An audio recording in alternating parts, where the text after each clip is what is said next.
invitation? I did not. And here's the thing. You've got the Donald running around screaming.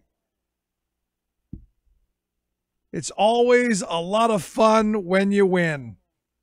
It's always a lot of fun when you win. It is. It's a lot of fun. It's a lot of fun when you win, especially when someone else has to pay for it. That's the thing. When somebody else has got to pay for your fun, it's so much better. It is so much better when, someone else is picking up the tab, someone else is footing the bill. Always so much better. And the thing that gets me is, and I said this the other day, I'm sorry, but a piece of legislation that is this large, this all-encompassing, should never be passed by a simple majority. Sorry, the fact that it passed through the Senate with a 51-48 party line vote tells me that it should not have been passed. It should not have been passed. And look, it's going to be horrible. In fact, we don't even know all the horrible that's going to be in it. And this is going to be one of those situations where, and again, I hate to use the Nancy Pelosi line, the more you find out what's in it, the more you're going to like it. This is the more we find out what's in it, the more we are absolutely going to despise absolutely everything that is in this, because it's just horrible. It is just absolutely going to be, and there are a lot of people saying that we're setting up right now. This is the next setup of our next great recession, possibly the next depression. And you go, how's that possible? Well, this is what happens when you give away your treasury, you continue to spend huge amounts of money, and then you fail to invest in the future. This is not going to do what the radical right wing keeps telling us it's going to do. Not going to happen. It is not going to rain down huge amounts of funding for us in the way of the trickle down. Sorry, no trickling going to happen for us. What it's going to do is it's going to create more debt, more deficits, and, oh, by the way, less opportunity for the future. Now, immediately after the big party, because understand you got to pay for the big party, immediately after the party, Donald Trump sent me an email. He said, "We did it, friend." Doesn't even know my name, but calls me friend. Thanks to you, America is getting the biggest tax cut in history. And I would say, not America, the top 1%. This never could have happened without your support. Our bill. Don't put me in this our nonsense. I would have never. This did not. He says that they've cut taxes by $1.5 trillion. I would say, no, we borrowed $1.5 trillion from the next generation and their children, and we gave it to people who don't really want it or need it, so that we could have a political talking point. We could have used that $1.5 trillion as a down payment on our infrastructure needs. That right now we're about $4 trillion in the hole. That could have been a decent down payment. Not going to happen. He says it repeals the Obamacare mandate. Yeah, you've again tried to kill the Affordable Care Act. And I know that you said today that you've repealed the Affordable Care Act, that you've repealed Obamacare. You haven't. You've repealed this portion of it. But the ACA, the Affordable Care Act, Obamacare is still the law of the land. Nice try. He says it brings back money parked overseas. And you go, why did we allow it to be parked overseas in the first place? Honestly and truthfully, didn't we learn our lesson back in 2004? Didn't we figure it out the last time when they hoarded tons of money overseas? And, when we said, okay, you can bring it back, we'll give you a break, don't do it again. It's kind of like putting the cookie jar out in front of my kids, and after they raid the entire jar, filling it back up and saying, now don't do it again, and then turning your back and then being surprised when all the cookies are gone. It's just, do we ever learn? And the answer is no, because we learned back then, we did it. We let them bring it all back. Huge tax holiday. And then they hoarded more. I love his word, parked. I would prefer hoarded because that's exactly what they did.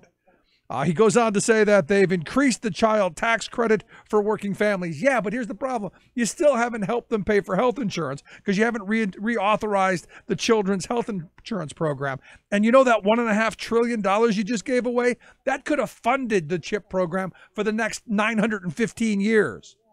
Literally. I'm not exaggerating. He goes on to say it makes American industry competitive with the world. We were already competitive. You know, there are companies that were paying single-digit tax rates. In fact, there were some companies that we were actually paying.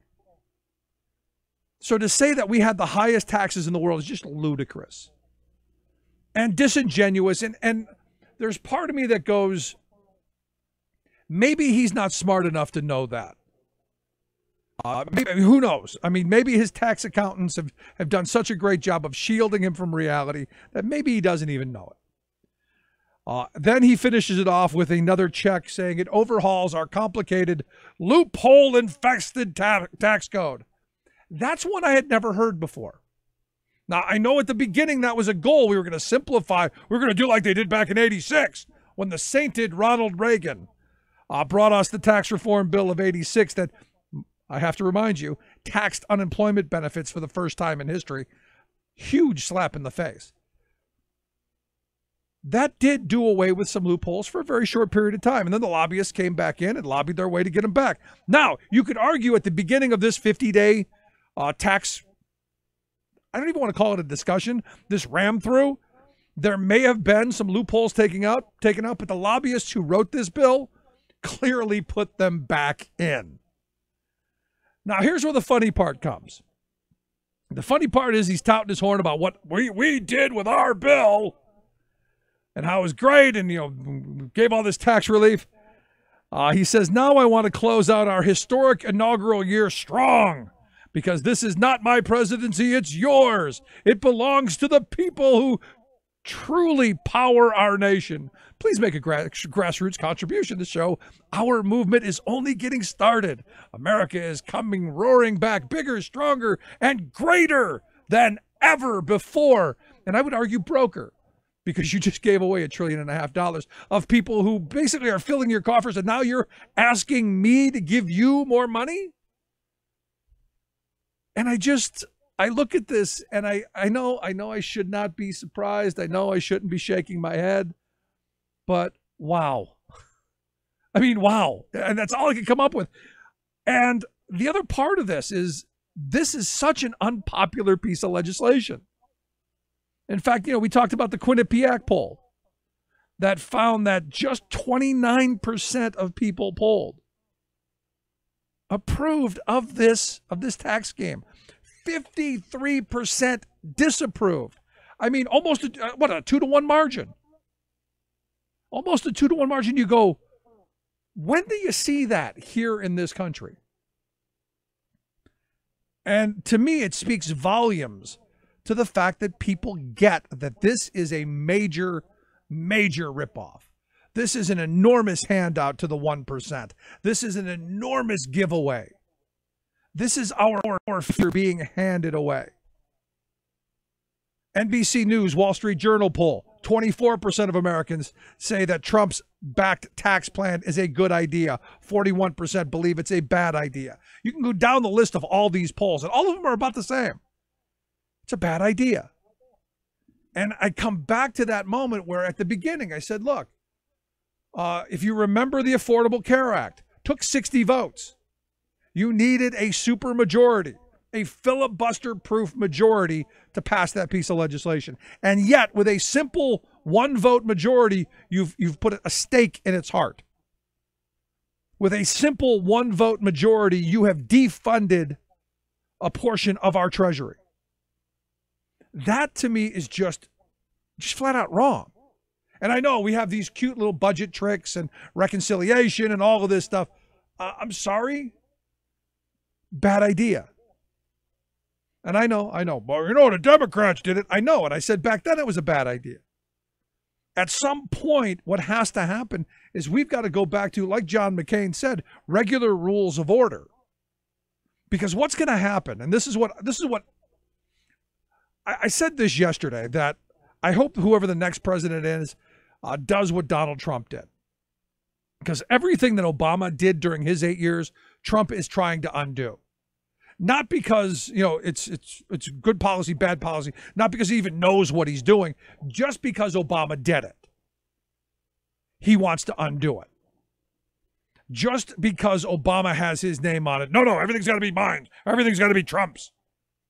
And I said, I hope whoever the next president is comes in, does the same thing, undoes everything that Trump is doing right now. And not because Trump did it, but because what he's doing is really dumb.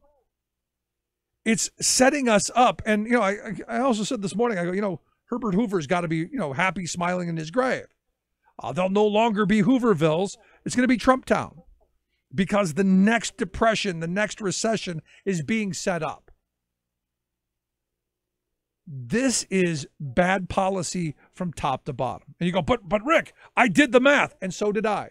I'll get a couple $100 back, more than I would have next year. I will. I'll get a couple $100 back as I went through the math. But here's the thing: you forward that out, and I know, I'm not a tip of the nose thinker. Maybe that's a problem. You go down the road and you look at how all of those things that I would benefit from next year go away, and my tax rate actually goes up. So in 10 years, I'm going to be paying considerably higher taxes. Now, I know the argument is, but Rick, in 6 or 8 years, you're going to have politicians who are going to pop in and say, no, we can't have these massive tax increases. We've got to come and rescue the American people from these onerous taxes. And that's all political pandering. This was done purely for them to have, in 8 years, the ability to regain power. Stop and think about 2008. No one thought that they would be in power again for at least a generation. And yet 8 years later, they're in complete control. I would argue that is the plan. The plan is that in 6 years, when Democrats say we have to raise revenue because you know what, the middle class, the baby boomers are retiring. We need to support the seniors. We need to pay for Medicare, Social Security. There are poor people who need Medicaid. We need to fund infrastructure. We need to fund education. Down the line, Republicans are going to go, see, those tax and spend liberals. They want to come and take your money. They know that they're going to be able to ride in and say, we're going to save you from those tax and spend liberals. Because it's your hard-earned money. You worked for it. And we're going to hear this over and over and over ad nauseum. This is all political stuntsmanship, if you will. This is what they do masterfully. And look, they're planning on us not remembering. And at this time of year, I'm always thinking about what's going to be a New Year's resolution that I might be able to keep. Because there are a bunch of them, and we all do it. I'm gonna go running, and I'm gonna take up kayaking on snow or whatever. And you never do it. You never keep to it more than a week or two. What is it that I can do for 2018 that will be a New Year's resolution that, one, I want to keep, and two, I can keep? And my New Year's resolution is quite simply that I will remember who voted for this tax plan. I will remember the people who stood up for working people and those who did not. Now, understand, there were 12 Republicans, mostly from New York, New Jersey, and California, who voted against this Republican plan. And that was purely because they were going to get crucified at home because of the state and local tax part of this tax scheme. The assault on Democratic states. Only 12 Republicans had it in them to say no in the House of Representatives. None in the Senate. So for me, the goal and the New Year's resolution quite simply is going to be, I am going to remember who did this in the new year. And I'm going to remember it every year until we right this ship, until we make this right. And now understand, we can, in the next Congress, we can undo this. If you get enough people, and look, you saw what happened in Virginia. If we can just move from Virginia to Washington, just sweep out the House of Representatives, regain control, we can undo this. And we can then pursue smart policy. We can then pursue something that will be a much better tax code, one that will allow us to pay down our debt. Because look, the economy's doing fairly well. We should be paying down our debt right now. We should be paying this down. And we're not. We should be paying off our debts. Instead, what we're doing is we're giving it away. Think of how dumb that is. And here's the other part. They're saying this is going to be a huge stimulus. Weren't these the people who were against the stimulus back in 2009? Do you remember that? When the economy was in free fall, we were losing 1 million jobs a month. These were the people who stood in absolute opposition to us having something of a stimulus package, something of a package to get us creating jobs in a way that actually works by government investment, real public partnerships, real public-private partnerships. Yet, for some reason, not happening. Oh, I'll tell you, I want to hear your thoughts. Rick at thericksmithshow.com. Going to take a quick break. Right back after this. Stick around. You're listening to The Rick Smith Show. We're working people. Come to talk. Yeah.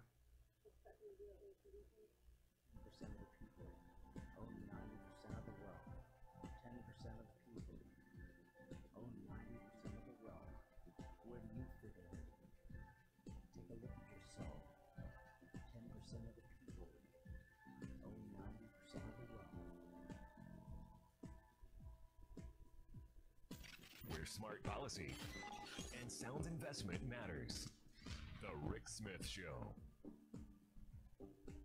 I'm Rick Smith, and this is Labor History in 2. On this day in labor history, the year was 1860. That was the day South Carolina announced the Union is dissolved. The pronouncement was a direct response to the presidential election of Abraham Lincoln a month earlier. South Carolina was the first of 11 states to secede from the Union. They were resolved to preserve their system of slave labor. Many debate the reasons why and will cite states' rights or tariffs and taxes as primary causes. But South Carolina issued a declaration of immediate causes just 4 days after its state legislature passed the Ordinance of Secession. According to James Lewin, author of the Confederate and Neo-Confederate Reader, this declaration opposed Northern states' rights of refusal to support slavery. It stated that there was, quote, an increasing hostility on the part of non-slaveholding states to the institution of slavery, that the Northern states had failed to fulfill their constitutional obligations by interfering with the return of fugitive slaves to bondage. South Carolinians were also upset that they could no longer travel to northern states with their slaves in tow. They were furious that New England states allowed black men to vote. This declaration complains that northern states have, quote, denounced as sinful the institution of slavery. They have permitted the open establishment among them of societies whose avowed object is to disturb the peace and elloign the property of the citizens of other states. They have encouraged and assisted thousands of our slaves to leave their homes, and those who have remained have been incited by emissaries, books, and pictures to servile insurrection. Other Confederate states would craft similar documents. The Civil War to end slavery would begin in Charleston, South Carolina, the following April.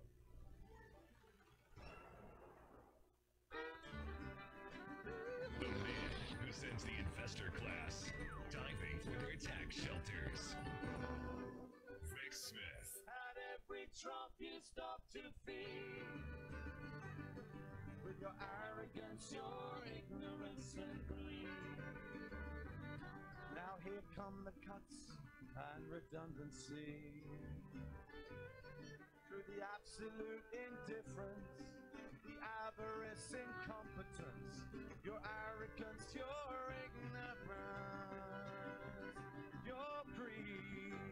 Welcome back to the Rick Smith Show.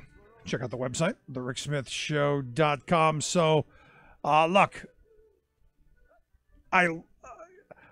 what's angering about this is that there's so much of this that we still don't know yet. And I look at this story that's coming out of Kentucky.